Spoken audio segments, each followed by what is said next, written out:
সারাদিনে আর কোনো আমল করতে পারি আর না পারি, এই আমলটা সজ্ঞানে বিশেষ কোন বিপদ আপদ মুসিবত না হলে আমি আলহামদুলিল্লাহ এই আমলটা কখনো ছাড়ি না, প্রতিদিন করি আলহামদুলিল্লাহ। আজকেও শুরুতেও এই আমলটা আমি করে নিয়েছি। এই আমলটা আমরা অনেকে জীবনে আজকে প্রথম শুনেছি। আল্লাহ নবী সাল্লাল্লাহু আলাইহি সাল্লাম যে বলেছেন, সকালে পড়লে সারাদিন, সন্ধ্যা পড়লে সারা রাত, রাতে শোয়ার সময় পড়লে, বিশেষ করে রাতে মানুষ ঘুমন্ত অবস্থায় নানা রকমের ক্ষয়ক্ষতির আশঙ্কা থাকে।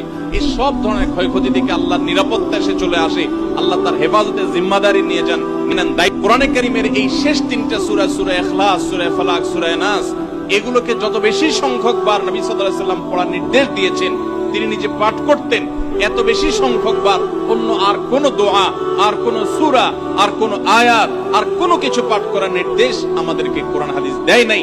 এখান থেকে এই তিনটার সূরা যে আল্লাহর কাছে কত গুরুত্বপূর্ণ, নবী সাল্লাল্লাহু আলাইহি ওয়াসাল্লামের কাছে কত গুরুত্বপূর্ণ,